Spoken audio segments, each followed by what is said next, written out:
നമസ്തേ. ഇന്ന് 1201 ചിങ്ങമാസം 15-ാം തീയതി 2025 ഓഗസ്റ്റ് മാസം 31 ഞായറാഴ്ച. അനിഴ നക്ഷത്രം 27 നാഴിക 58 വിനാഴിക. അതായത് ഇന്ന് വൈകുന്നേരം 5 മണി 29 മിനിറ്റ് വരെ അനിഴ നക്ഷത്രമുള്ള ദിവസമാണ്. ശേഷം കേട്ട നക്ഷത്രമാണെന്ന്. ഇന്ന് വെളുത്ത പക്ഷത്തിലെ അഷ്ടമി തിഥിയാണ്. വെളുത്ത പക്ഷത്തിന് ശിതപക്ഷം എന്ന് പറയും. അഷ്ടമി തിഥി ദിവസങ്ങളിൽ വെച്ചിട്ട് ഞായറാഴ്ച ആയതുകൊണ്ട് സൂര്യപ്രാധാന്യമുള്ള ദിവസമാണ്. സൂര്യപ്രാധാന്യമുള്ള ദിവസത്തിൽ ശിവപൂജാദി കാര്യങ്ങൾ ചെയ്യുക, സൂര്യദേവനെ പ്രാർത്ഥിക്കുക, ഞായറാഴ്ച വ്രതം അനുഷ്ഠിക്കുക തുടങ്ങിയുള്ള ശുഭകാര്യങ്ങൾക്കൊക്കെ കൂടുതൽ ഗുണങ്ങൾ ചെയ്യും.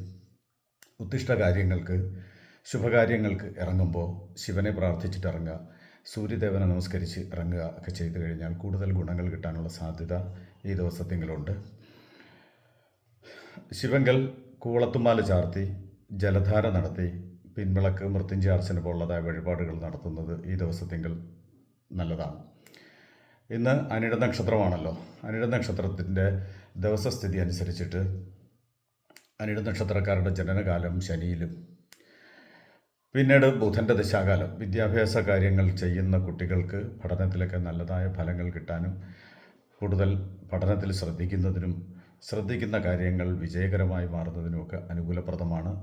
എന്നാൽ ഒരു 25, 26, 32, 33 ഇടയിലുള്ളവർക്ക് അത്രത്തോളം നല്ലൊരു ഫലങ്ങൾ കിട്ടാനുള്ള സാധ്യതയില്ല. ശേഷമുള്ളവർക്ക് ഒരു 33-നും 52-നും ഇടയിലുള്ളവർക്കൊക്കെ കൂടുതൽ ഗുണങ്ങൾ കിട്ടും, നല്ല ഫലങ്ങളുണ്ടാവും. അവർ പരിശ്രമിച്ചാൽ തീർച്ചയായിട്ടും വിജയം ഉണ്ടാവും.